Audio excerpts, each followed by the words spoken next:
Jésus, je t'aime, tu le sais. Je t'aime, tu le sais. Je te porte dans mon cœur. Je te porte dans mon cœur. Et mon cœur. Je crois que la vidéo d'enregistrement a commencé. Donc, je vais... Bonjour à vous, mes frères et sœurs dans le Seigneur. Ici, c'est le frère Van de la chaîne Christiana TV. Vous êtes dans Destinée, votre émission qui fait la présentation des hommes de Dieu et de tous ceux qui sont serviteurs, qui servent dans le ministère, qui veulent bien passer sur notre chaîne afin de venir se présenter et partager leur expérience. Aujourd'hui, nous avons la grâce de recevoir un papa que je connais très bien, un ministre de la parole de Dieu, un pasteur, en la qualité du pasteur Sébastien qui va se présenter. Je vais lui donner l'opportunité de se présenter dans quelques minutes. Je voulais juste, avant qu'il ne se présente, juste vous dire que j'ai vécu avec le pasteur Sébastien du côté d'Oklahoma quand j'étais étudiant. C'est comme ça que j'ai connu le pasteur Sébastien et c'est un plaisir pour moi de l'accueillir sur cette chaîne. C'est vraiment un honneur. Donc, sans plus de temps tarder, pasteur Sébastien, comment allez-vous? Je vais bien par la grâce de Dieu. Est-ce que vous pouvez vous présenter à notre audience aujourd'hui? Je m'appelle Sébastien Walter Kabinda. C'est ça mon nom. Je suis pasteur. Je ne sais pas si je n'ai pas encore ajouté d'autres éléments. Je suis pasteur.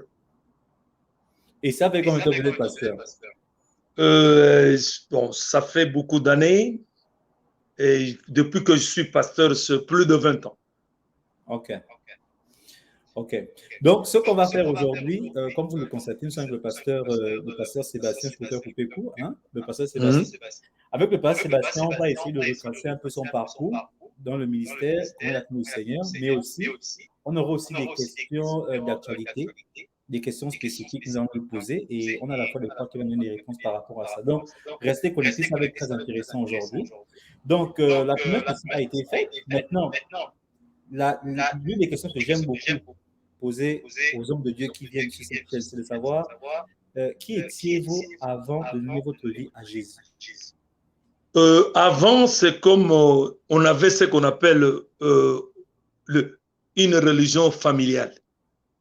Nous étions tous, toute la famille était famille catholique. Je suis passé dans Bilenga, Mwinda, dans beaucoup de choses. Et la seule chose qui m'avait captivé, c'est plutôt, j'étais l'ami des prêtres. De prêtres blancs venaient à la maison. Je ne sais pas s'il a encore en vie parce qu'il était devenu trop vieux, Père Lécuy.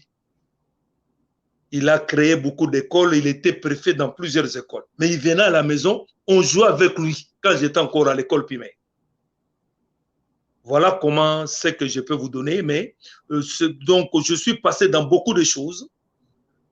Je peux me dire, si aujourd'hui on parle d'un orchestre Wenge, j'ai été le tout premier portier de Wenge Musica. Quand on avait invité Papa Wemba au bar VV Saint-Air. Donc, je suis passé dans beaucoup de choses. Vous allez me trouver, donc, je ne bois pas. J'ai fait aussi la publicité des boissons. Donc, pour dire que j'étais toujours, et par rapport à ma taille, parce qu'il y a des hommes qui sont des hommes casting. Quand ils passent, les gens ont l'envie de les choisir. Voilà comment. C'est ça ma petite aventure avant de donner ma foi en Dieu. Donc, vous étiez une sorte de publicitaire, en fait, si je comprends bien. Oh oui, on avait une agence de publicité où j'étais le superviseur de cette agence.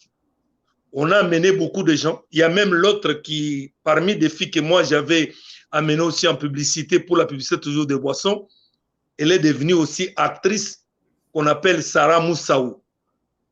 Je l'avais eu seulement en cours de route, je l'ai amenée, et aujourd'hui, elle fait ses films comme actrice de théâtre et cinéma. Mais pendant votre vie de publicitaire, vu que vous étiez beaucoup exposé, est-ce que vous aviez fait des rencontres, vous avez beaucoup de femmes dans votre vie?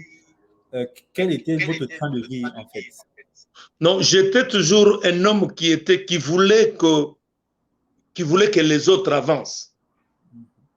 Donc, je peux dire qu'on m'appelait les bons, donc j'avais les soucis des autres. Donc, je n'aimais pas que quelqu'un puisse au moins souffrir. où quelqu'un puisse au moins se plaindre. J'étais là tout simplement chercher à trouver une solution. Je peux vous donner un exemple. Hein.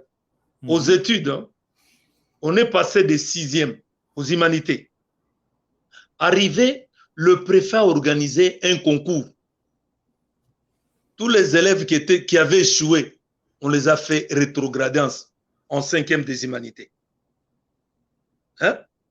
C'était au moment où on attendait notre diplôme que vous appelez chez vous baccalauréat. Maintenant, moi j'ai accepté. Mais nous étions au nombre de 25 élèves. Hein. Mais les amis ont dit non, mon frère, on doit rentrer toujours en 6e, faire les examens d'État. Chez nous qu'on appelle les examens d'État.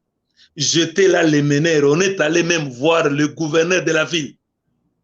Quand je pris la parole, le gouverneur a dit vous devrez rentrer en 6e.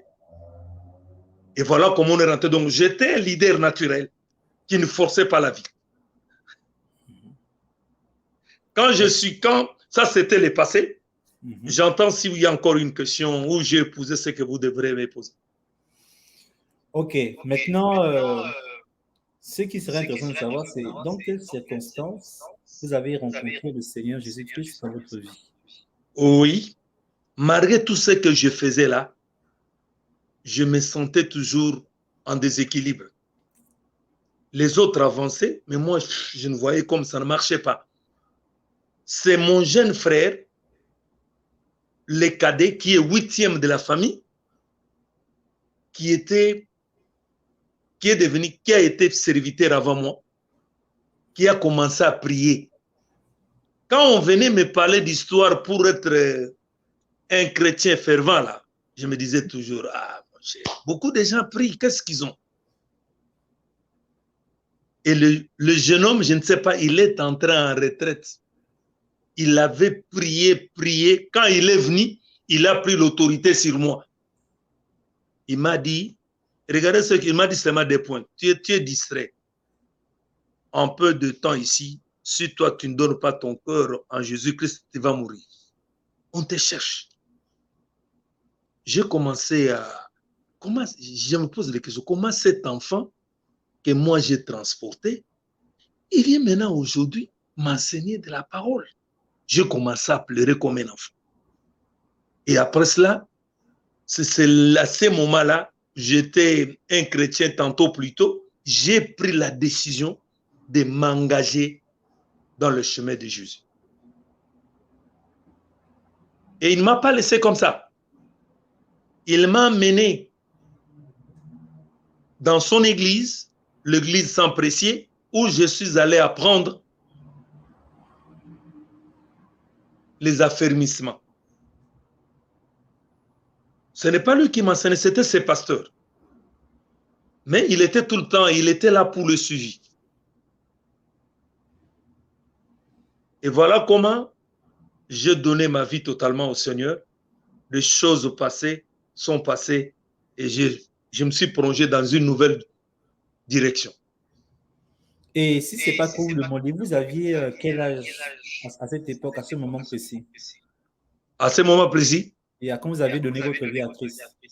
Quand j'ai donné ma vie à Christ totalement, bon, je peux dire que plusieurs personnes peuvent dire que non, j'ai donné ma vie à Christ. Quand on l'a enseigné la parole comme ça, il dit que non, je me suis engagé totalement. Mais si je peux dire que quand j'ai donné ma vie totalement à Christ, on avait le 21 révolu. Ok. Donc vous étiez encore assez jeune. Oh, j'étais, bon, pas trop jeune, mais un jeune. Et donc, on jouait là. Donc, hein? Ok. Et quelles étaient peut-être les difficultés que vous avez rencontrées? Parce que connaître le Seigneur jeune, malgré ça, il y a toujours des tentations, il y a toujours des... Qu'est-ce qui vous a aidé à vous affirmer dans le Seigneur, malgré le fait que vous avez connu le Seigneur très jeune? Parce que 20 ans, c'est toujours très jeune quand même. Bon, je vous dis que si vous n'avez pas un cœur, vous ne pouvez pas servir le Seigneur. Il y a trop de tentations, il y a trop de problèmes au sein de l'Église. Je te donne un exemple, il y a beaucoup des enfants de Satan qui se trouvent à l'Église. Et ces gens-là aussi prient. Hein. Vous les voyez en train de prier, vous les voyez venir, ils sont tellement fervents. Vous croyez que vous partagez le même sentiment de Christ avec eux. Or, ce sont les enfants de Satan. Il est tellement difficile, tu peux même commencer à te poser des questions. Quand j'étais dans le monde, je n'avais pas de problème. Mais quand j'ai commencé à prier, pourquoi il y a tout le temps de problèmes? Ce sont des combats liés à l'église, surtout dans des églises locales. Les gens déforment les informations, surtout les hommes qui sont bouillants comme nous autres. Quand vous venez quelque part, donc, il y a toujours les gens qui vont s'intéresser à toi et les gens qui peuvent aller donner des informations invraisemblables pour vous créer des problèmes. Donc, des fois, si vous n'êtes pas appelé, tu peux abandonner. Tu peux abandonner et stopper mes dépendants, comme certaines personnes les déclarent. Oh non, moi je ne pars pas dans vos églises là. Moi je prie à la maison. Donc il faut avoir un cœur. Il faut accepter la souffrance. Quand je rentre dans la Bible, Jésus lui-même disait ceci. Moi, les bois verts, on m'a traité de la sorte. Et vous, bois secs, qu'est-ce qu'ils vont faire de nous? Donc, il nous disait toujours que nous devrons être forts et de l'accepter même au sacrifice suprême. Le monde de thème ne vous laisserait pas comme ça. Des problèmes, nous en aurons toujours, bien que nous servons Christ. Voilà, c'est ça ma conclusion. J'ai connu beaucoup de difficultés, mais j'ai assumé, j'ai aimé Jésus. C'est pour cela que je continue. Ok. Par rapport à ça, avant que nous entamions l'autre question, c'est de savoir, bon, j'ai écouté votre expérience quand vous étiez jeune. D'après vous, ici aux États-Unis, quel est le problème des jeunes? Pourquoi les jeunes n'arrivent pas à suivre de façon fidèle le Seigneur ici aux États-Unis? Quel est le problème en tant que pasteur? Parce que je sais que vous êtes pasteur ici aux États-Unis, vous avez un ministère. Mais d'après vous, quel est le problème que les jeunes, pourquoi les jeunes n'arrivent pas à s'accrocher à Christ, malgré qu'ils soient dans l'église? Je vais vous dire une seule chose, monsieur le journaliste. Je vais parler ça d'une manière générale. Hein? Là où on parle, je peux appeler the big country, comme vous appelez vous les anglophones, c'est là où il y a des problèmes. Parce qu'on a facilité beaucoup de choses. Prenons l'exemple. L'argent circule facilement. Ici, quand vous travaillez, vous avez l'argent. Maintenant, les jeunes gens, c'est lié aussi à l'âge. Ces jeunes gens, quel est leur problème? Ils ont des problèmes ils aiment beaucoup plus la boisson, l'alcool. Ils aiment aussi, passez-moi l'expression, ils aiment aussi du chanvre. Ils aiment aussi les sexes. C'est l'âge où les gens le libido fonctionne dans la jeunesse. Voilà ce qui tue. Maintenant, quand il vient à l'église, quand on lui demande de suivre la voie de Dieu, à cet âge-là, où le corps a besoin de jouissance, il se dit non, ça c'est perte de temps. Donc, c'est pour cela, donc si je peux donner une petite conclusion en disant que ça demande maintenant que Dieu lui-même le touche. Amen. Et beaucoup de prières familiales, surtout les parents. Parce que, surtout avec vous ici, qui se trouve ici, avec votre expression de freedom. Donc, on vous laisse de faire la liberté. Et pourtant, on dit non. Quand on devient, nous devrons avoir la liberté et non la libertinage. Comment dès les bas âges, un enfant à l'âge de 8 ans, vous lui demandez d'être autonome, de commencer à émettre ses points de vue. Et pourtant, nous le savons très bien. L'âge, quand on dit l'âge premier âge, vous montez là jusqu'à l'adolescence, c'est là où il y a des problèmes, c'est l'âge de la folie. Mais dans le big country, on vous laisse le temps.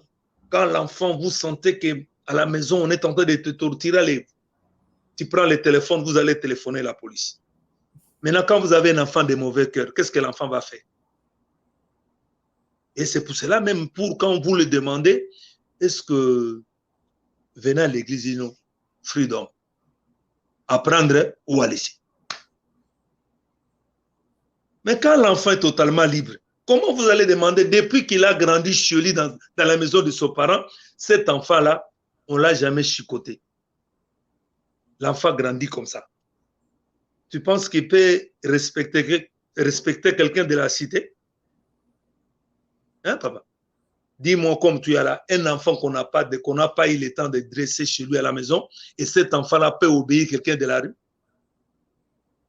C'est ça les problèmes, on dit, on n'a plus de loi, ce sont derrière ce loi-là, se créent des problèmes.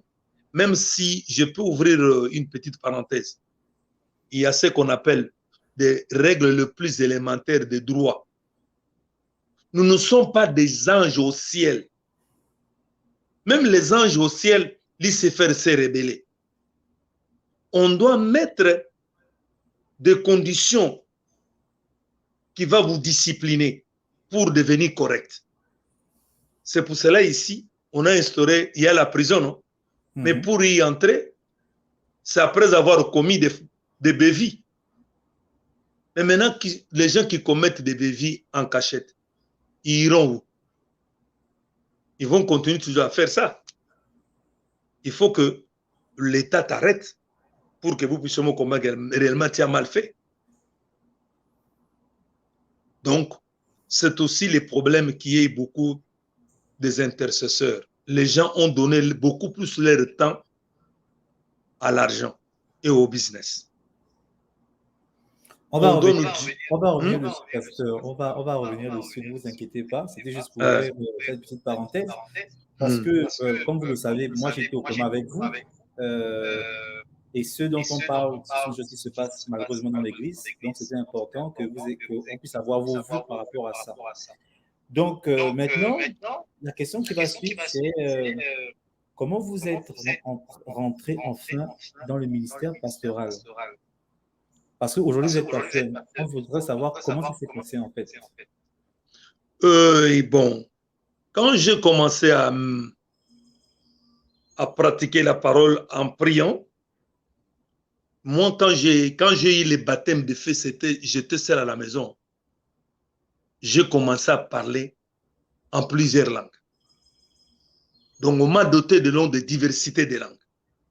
Et maintenant, quand je suis allé à l'église où j'étais toujours frère simple. Maintenant, Dieu a commencé maintenant à se faire voir aux membres de l'église. Je voyais beaucoup de mamans qui partaient chez les pasteurs. Pasteur, on a vu frère Seb en train de prier. Il a prié pour moi. Beaucoup de gens ont vu des révélations. Je vous dis, plus de vingtaine de gens. Mais moi, j'ai dit, oh, vos histoires là de prière, je ne saurais pas. Je n'aimais même pas devenir pasteur. J'aimais que Dieu puisse au moins, si j'avais des problèmes, que Dieu puisse au moins me délivrer, que je puisse au moins continuer ma vie normale. Hein? Mais, et pourtant,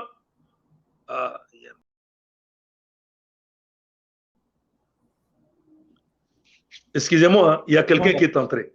Il n'y a pas de problème. Je vais vous dire, qu'est-ce que j'ai à te dire? Je voulais tout simplement dire que non, de moi-même, je ne voulais pas. Maintenant, quand les gens commençaient à parler, les pasteurs un jour m'ont dit, mais papa, tu crois que tu es spécial?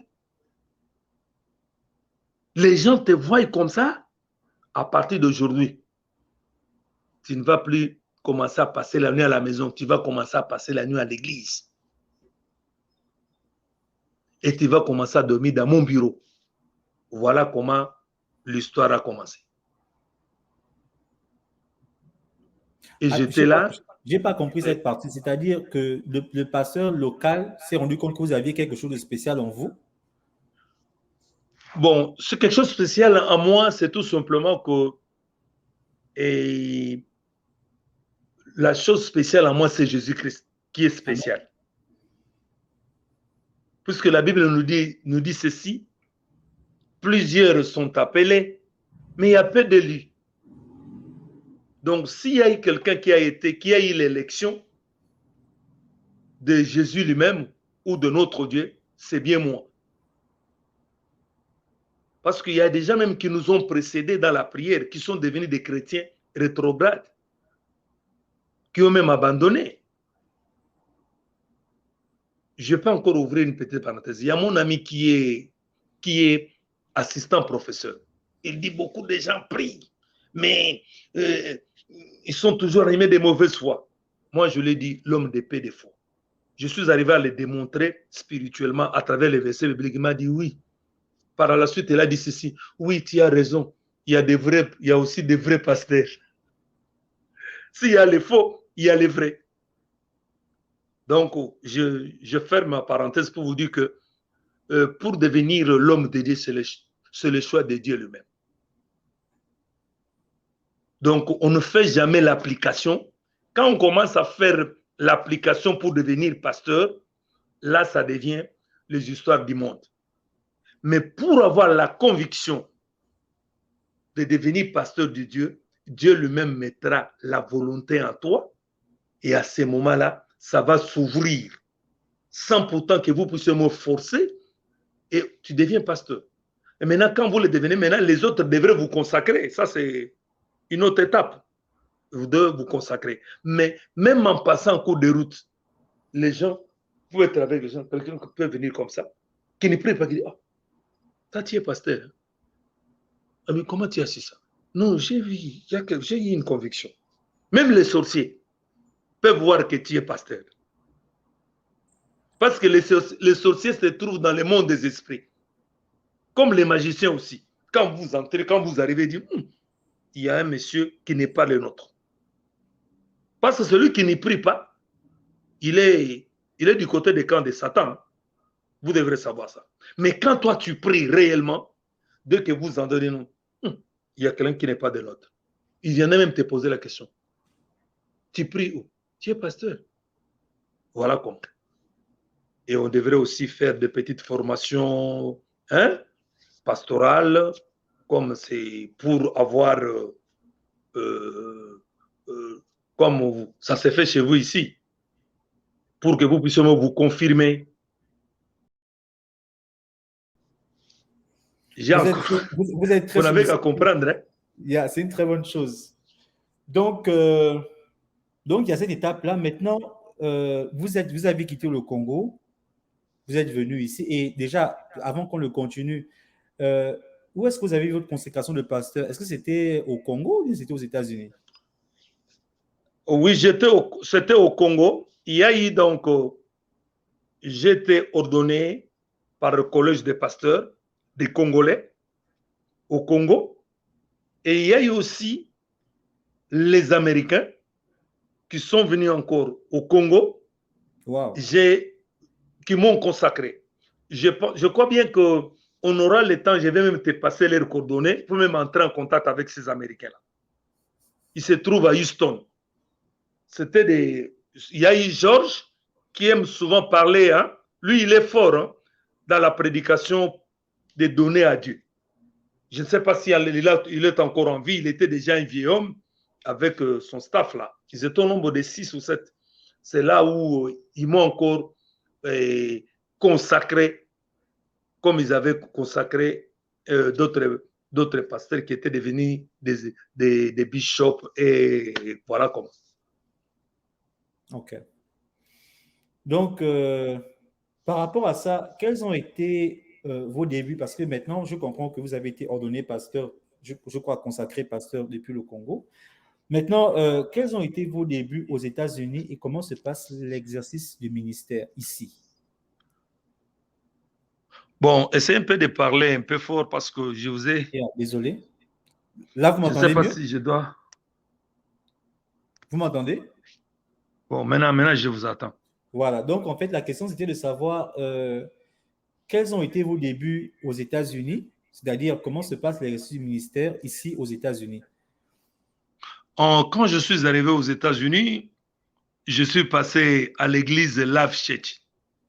Life Church. Il y a cette grande église là. Je vois. Bon, maintenant, quand je suis arrivé, pour dire que moi, j'ai toujours été un personnage à la fois mystique et mythique.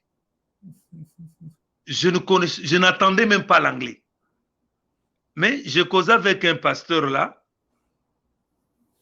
le pasteur qui était Brown, qui est devenu pasteur titulaire dans une autre extension. Je lui ai dit que bon, malgré je ne parle pas l'anglais, je ne me suis même pas présenté comme étant pasteur. J'ai dit bon, je dois accepter, je vais commencer à accueillir les gens. L'histoire qui... Attendez, pasteur, excusez-moi. Donc, vous êtes pasteur, consacré pasteur, mais c'est vous qui décidez que malgré votre titre de pasteur, vous décidez d'accueillir les gens, c'est-à-dire faire l'hôte en fait, faire l'accueil, si je comprends bien. Oui, faire l'accueil à Life Church, mais sans anglais, sans parler l'anglais quoi. Mais maintenant, qu'est-ce qui s'est passé? Le pasteur là a trouvé un homme qui devrait être un exemple. J'ai été filmé et on a projeté ça pendant les cultes. Et regardez cet homme qui ne parle pas l'anglais, mais il a la volonté, l'amour de servir le Seigneur. Ça bougeait l'église. Et quand il y a eu plusieurs personnes qui venaient seulement me saluer, je me suis posé la question. Donc je me suis dit, mais sans anglais. Donc c'était une expérience pour faire voir que quand vous avez quand vous avez le ministère en vous, même si vous n'allez pas les déclarer, les gens vont vous découvrir. Comment cette histoire, depuis que l'Amérique existe, on n'a jamais projeté pour quelqu'un, mais c'était comme ça. Je me suis dit, mais qu'est-ce qui m'arrive? Et ce jour-là, les gens qui m'accompagnaient nous ont accompagnés seulement, ils nous ont déposés, ils sont rentrés, je suis resté avec les enfants sont allés du côté des enfants, moi j'étais seulement seul à l'église ce jour-là. Donc voilà, aux États-Unis, après cela, j'étais obligé, comme je n'attendais rien, j'ai été amené par un jeune homme congolais qui m'a dit non, venez prier chez les Ghanéens. Je suis allé chez pasteur Abraham Ousso, mais cet homme plein d'amour, j'ai trouvé qu'il y a les gens qui ont l'amour du Seigneur, c'est à travers cet homme-là. Il venait me chercher, il m'amenait partout, bien que je n'entendais rien de l'anglais là, lui commençait à s'efforcer mais on s'est promené quand même. Et on priait, on intercédait, jusqu'au moment où l'histoire s'est arrivée, l'histoire des Congolais, où nous sommes allés, mais c'est un homme de bon cœur. Je peux dire que j'ai coupé le cordon ombilical précipitamment pour aller de l'autre côté.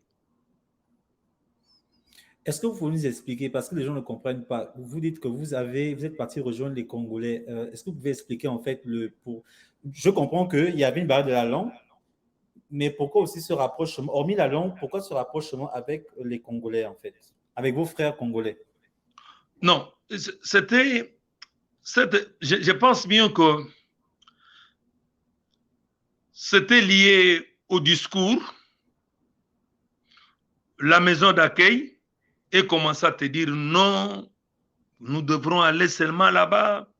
Bon, sachez bien que quand quelqu'un qui t'a accueilli chez lui, il a toujours aussi mot sur toi. Okay. Comme à ce temps-là, il dit non, moi je connais ceci, cela, mais quand on est entre nous, ça peut faire ceci, cela, voilà comment. Et quand les autres aussi m'ont expliqué le discours, je me suis dit, bon, on s'en sent mieux que chose, quand on est chez soi, n'est-ce pas? Et puis là, j'aurai la facilité de communiquer en lingala comme en français, dans la langue du terroir.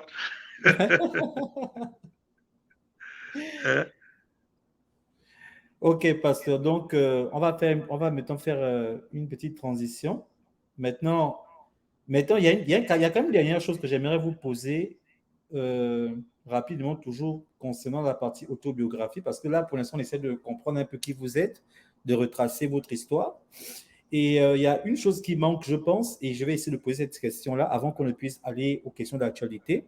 C'est-à-dire, le Seigneur vous a appelé et il vous a appelé afin que vous puissiez exercer un ministère aujourd'hui et vous étiez maintenant pasteur, vous êtes devenu pasteur. Maintenant, est-ce que lorsque le Seigneur vous a appelé, il y avait quelque chose de spécifique par rapport à votre appel? Je m'explique. C'est-à-dire, moi, j'ai reçu des hommes de Dieu ici qui m'ont expliqué que, par exemple, eux, ils sont appelés pasteurs, mais la chose spécifique qu'ils ont dans le ministère pastoral, c'est que le Seigneur leur a appelé à beaucoup plus exercer dans le ministère, par exemple, de la guérison. C'est-à-dire que vous tous, vous êtes appelés à être pasteur, oui, nous comprenons ça, mais est-ce que Dieu vous a donné quelque chose de spécifique que vous deviez exercer dans le ministère? Bon, merci pour la question. Chez les dieux, on n'a pas des experts. Parce que quand vous parlez des spécificités, là, on vous cherchez le don que vous avez. Mais dans la Bible, on dit que bon, ce qui est spécifique à moi, c'est d'abord Jésus. Je suis comme Pierre et Jean. Regardez, quand ils ont trouvé la belle devant la porte, qu'est-ce qu'ils ont dit? Nous n'avons ni l'or ni l'argent à te donner. Ce que nous avons, c'est Jésus-Christ qui est à moi. Allez, mets-toi debout, marche. Donc cela revient à dire que quand vous mettez Jésus en exergue, les histoires vont s'en suivre. La particularité qui m'a donné encore le besoin encore de continuer dans la chose, c'était quoi? Quand j'ai commencé à prier, c'était pendant 3 jours de jeûne et prière dans une église. Dieu m'a ouvert les oreilles. J'entends comment les oiseaux glorifient Jésus. Pendant cette retraite, j'entends les oiseaux sont venus sur l'arbre de palmier. Ils chantaient « Merci Jésus, tu es Dieu. Merci Jésus, tu es Dieu. Jésus est Dieu. » Les oiseaux. J'étais vraiment stupéfait. J'ai commencé à poser les questions. Quand les encadrés sont venus, j'ai commencé à les poser les questions. Est-ce qu'il y a dans la maison à côté, ils ont des perroquets? Et regardez ce que j'ai entendu. Et l'église a crié. Oh, Dieu t'a ouvert les oreilles. Tu entends? Donc moi, j'entends les animaux. Donc quand j'entends les oiseaux en train de glorifier que Jésus est Dieu, Jésus est le roi des rois. Ce qui est écrit dans des versets bibliques, là, c'est ce qui m'a donné encore la folie de les servir encore davantage. C'est ça la chose, la particularité des choses que j'ai. Le miracle, oh, ne vous en faites pas. On en a fait. J'ai déjà prié pour des fous. Ils ont retrouvé la vie. Ils sont devenus normaux. Mais moi, je ne me colle pas au miracle. Ça, ce sont déjà des signes qui font voir que je suis un enfant de Dieu. Mais ce qui est le plus important, c'est quand on m'a ouvert les oreilles. Je commence à entendre les oiseaux. Comment ils adorent Dieu. À partir de 3 heures du matin. Et puis à midi. Vers 13 heures, ils commencent à siffler normalement. Entre 16 heures et 17 heures, ils entrent encore dans, continuent à adorer Dieu. Jusqu'au moment où ils vont aller dormir. C'est comme ça, c'est que moi, ce qui est vraiment spécifique à moi, si je peux dire qu'ainsi. Ok. Donc, cela va conclure notre première partie qui était consacrée à la partie autobiographie. J'espère que toutes ces questions vous ont aidé à connaître le pasteur Sébastien. Jésus, tu m'aimes, je le sais. Tu m'aimes, je le sais. Tu m'aimes pas.